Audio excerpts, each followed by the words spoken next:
Hello, everyone, and thank you for joining us this evening for the 10th week of the Rugby Research and Injury Prevention Group Journal Club.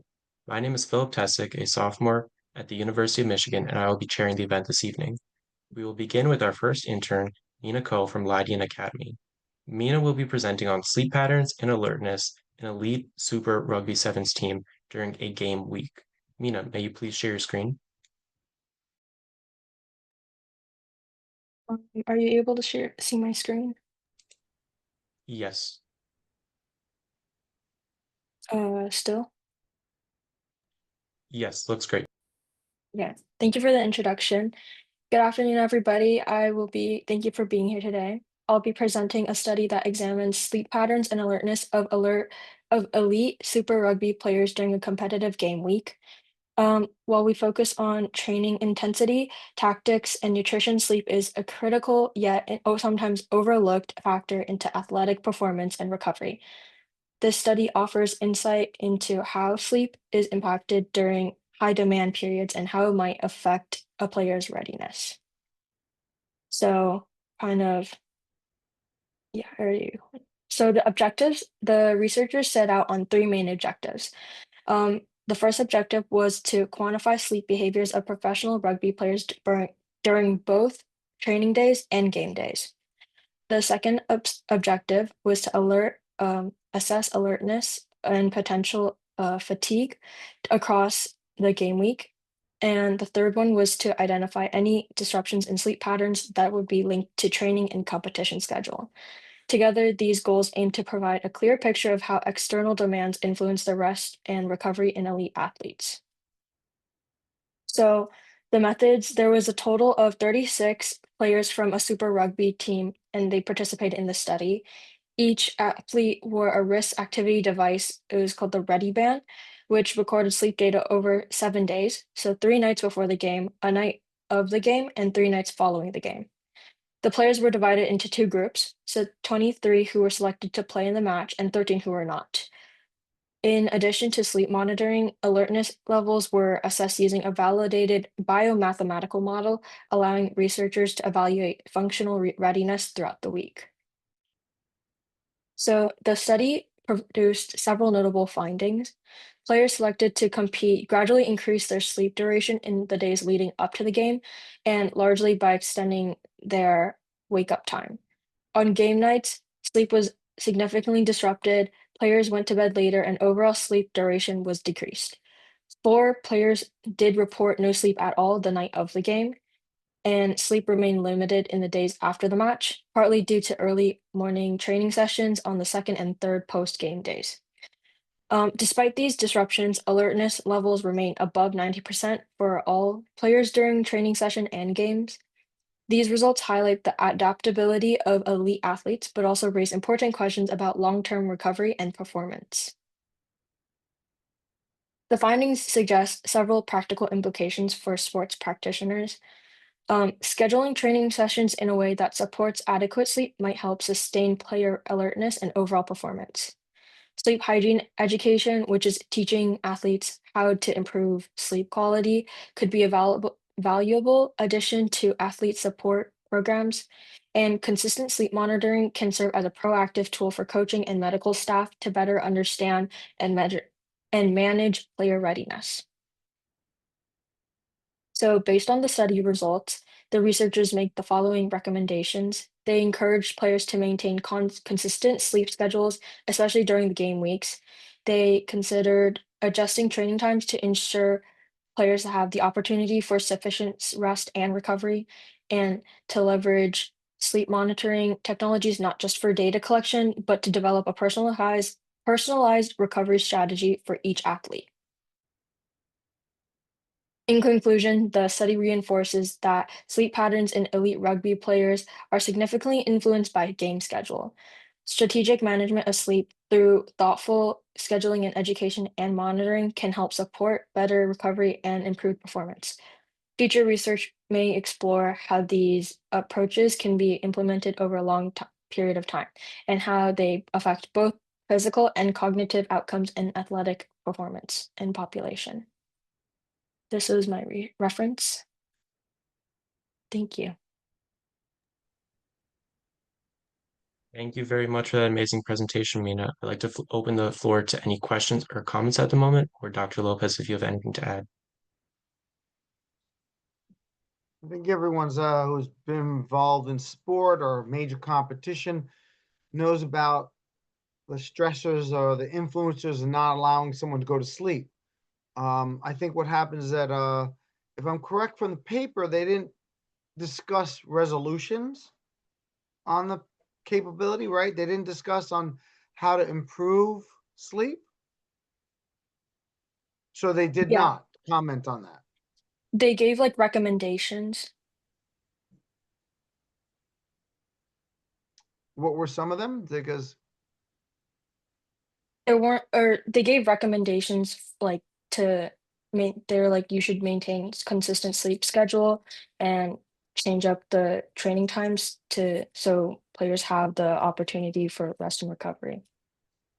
mm, yeah, I think that a lot more can be done, let alone that they're not discussing the elephant in the room. That's anxiety, right?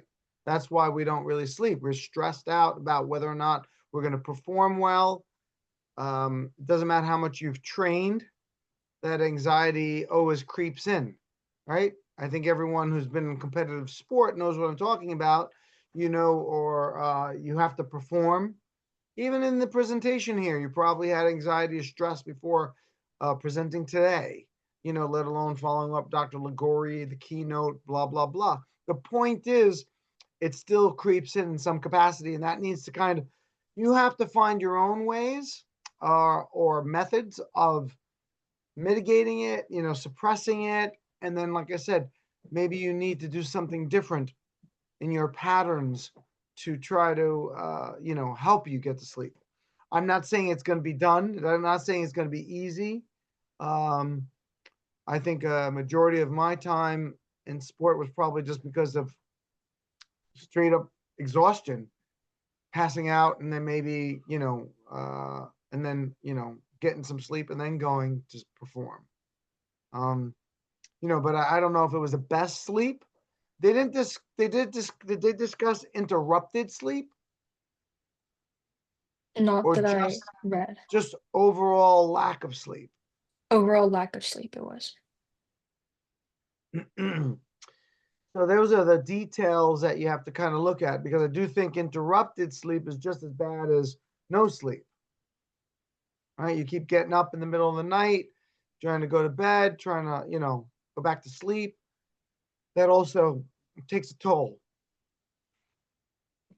I think, like I said, there probably could have expanded a little bit on the suppression of sleep or better sleep um, methods, but I guess they didn't want to dabble into that. But otherwise, Thank you very very good presentation, man.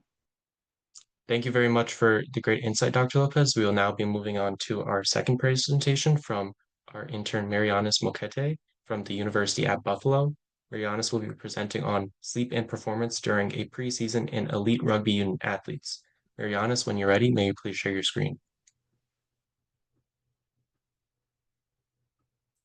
Yes, can you guys see my screen? Yes. Okay, amazing. Thank you for that awesome presentation, Philip. Hi, everybody. Today, I'm going to be presenting a research paper that speaks upon the topic of sleep performance during preseason in elite rugby unions and athletes. Rugby is an incredibly demanding sport, both physically and mentally. And during the preseason, athletes are pushed to their limits with heavy training loads, so recovery becomes absolutely essential for their performance during the game.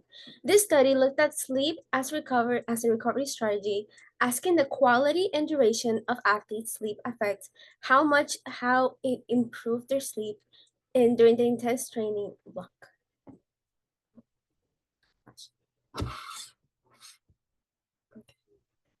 The main purpose of this study was to explore whether sleep patterns influence physical performance, fitness adaptations, and body composition in elite male rugby athletes during the 5-week preseason. And the research also wanted to see if different sleep levels could predict how well athletes adapted to training and recovery during highly relevant in the sports of science and coaching.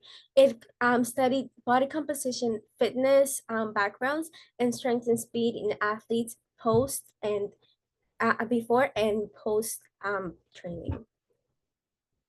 The methods that were used were 29 male rugby union players participated in the study with an average age of 22.8, so about people who are 22 and older, and about the body mass was around 109 kilograms. Athletes wore athletic wristbands across the 21 nights of monitoring their sleep.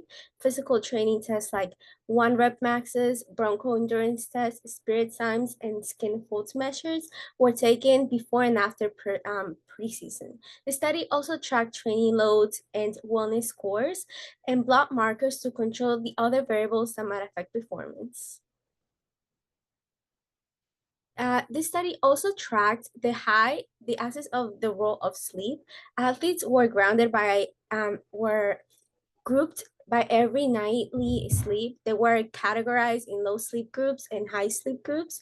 These high sleeps had better sleep efficiency with about 90.2% versus 85.4, and woke up earlier about 6 in the morning while the other woke up at 7. And the difference was statistically significant, suggesting that it was not just the duration, but the quantity of sleep and timing mattered and may impact the player's physical outcome.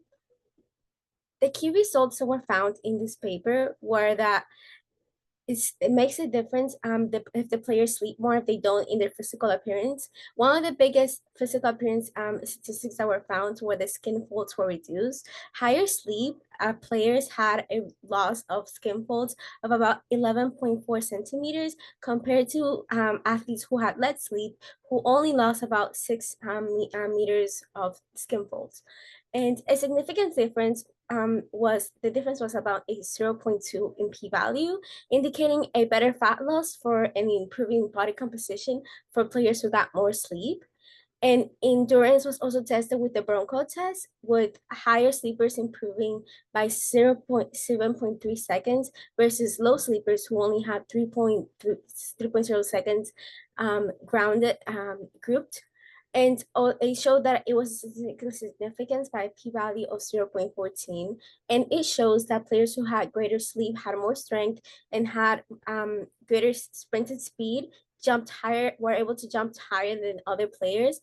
And it was found that there were no significant group differences on the outcome of the players when they were grouped in the low sleep quantities, as they were found to all have lower levels of activity. And now to discuss, these findings tells us that sleep is not just for recovery, but it also helps improve performance. Better sleep leads to more body fats and bigger gains in endurance. These are adaptations that deepen heavily in recovery quantity, which is optimized by sleep. The fact that strength and speed didn't show significant group difference could be due to short study duration. Those adaptations might require longer periods of more sleep intense rest cycle and more time to study like the sleep difference between players and their sleep cycles. So even with the elite levels and this information, some information is still lacking to track the recovery and the performance of the players and how sleep does affect them. But it was shown that even with this short study, that more sleep is equivalent to a better performance, better recovery, and better player performance. To conclude, this study reinforces the importance of sleep during intense training periods. It shows that players were able to lose more fat, gain more endurance, and shows better overall training adaptations. And for coaches, it is highly important to monitor their players' speeds so that they can help them recover and not suffer from injuries during the games that are going to go. And just like other performance variables, and athletes, they need to keep in mind that recovery starts at they're in their mindset, and they need to first recover mentally and not stress and take breaks for themselves to also recover. Thank you. Any questions? Here's my reference.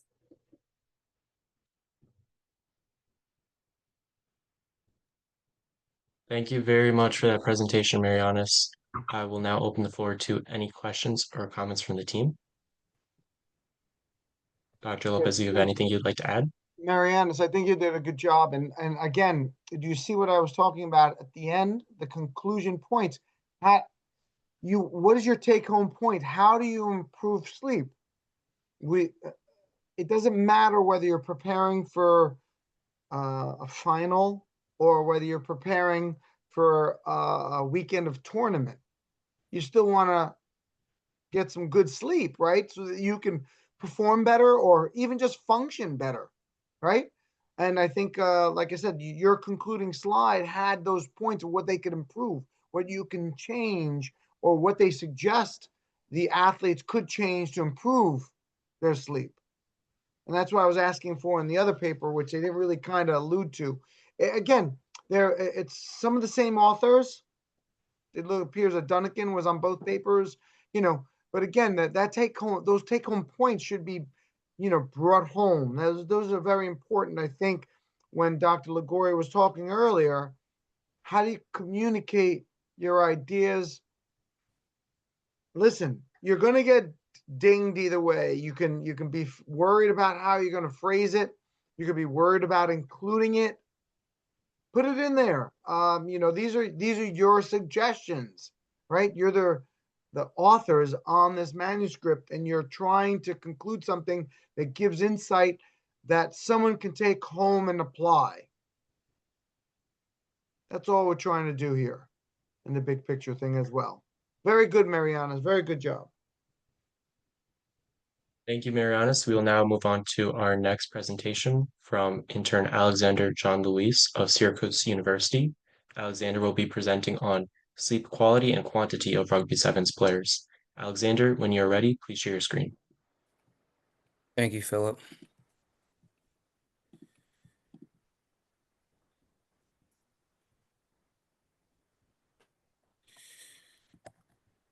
Can everyone see my screen? I still see the click to exit full screen.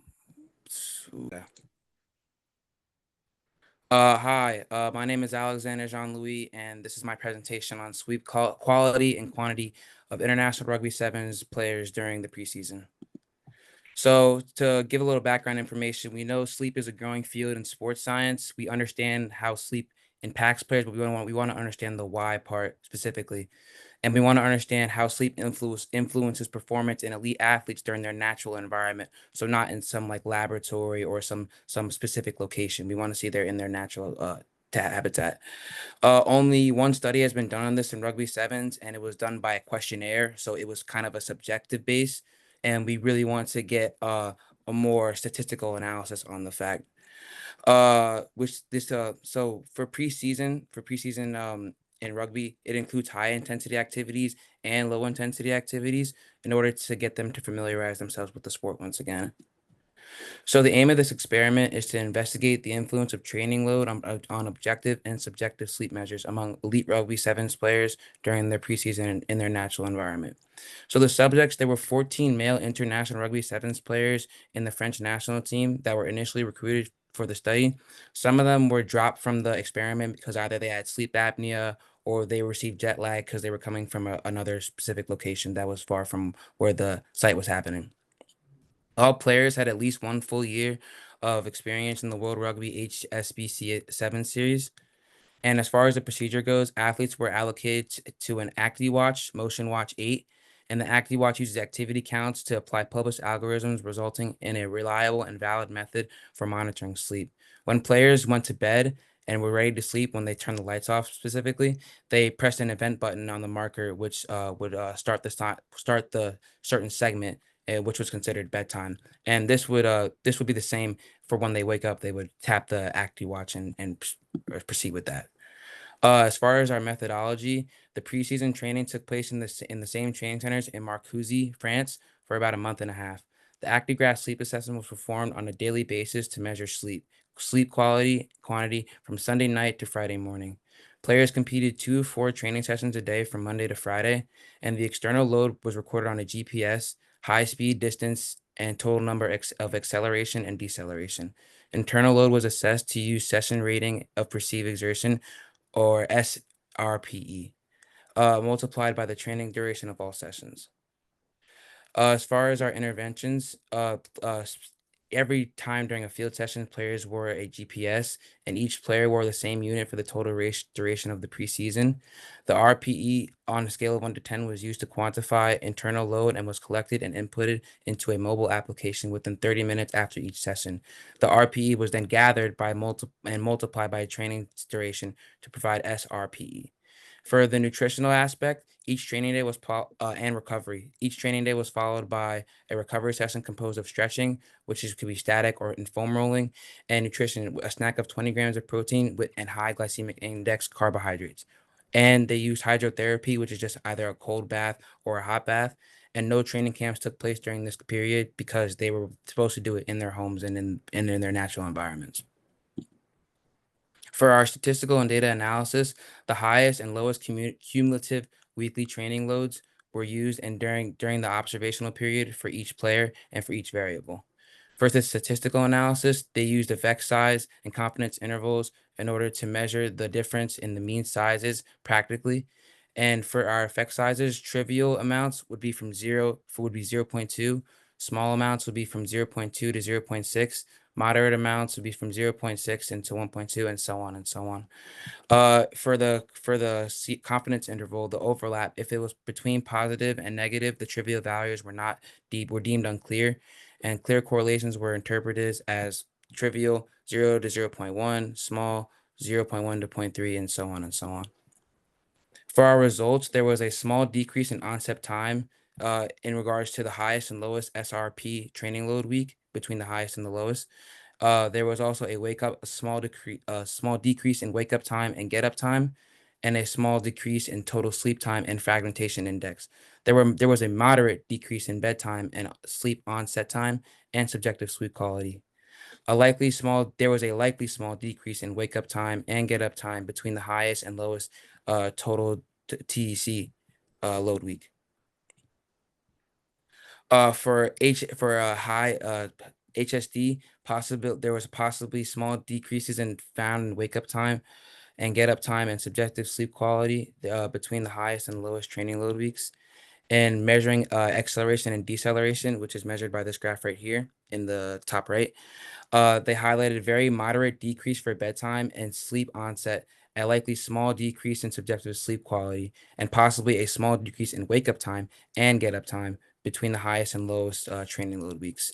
There was also a clear and large positive relationship that existed in between the change in TDC and subjective sleep quality.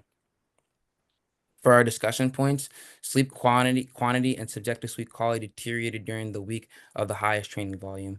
There was a possibly likely small decrease of time in bed and total time for high SRPE, and HSD, which weeks may further reduce athletes' ability to recover from training, which was small, however, so we can't really use that for our discussion.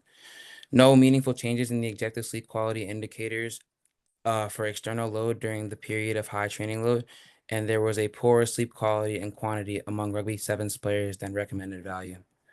For our limitations, it would be better used to use baseline values as for no resistance and no training as our control.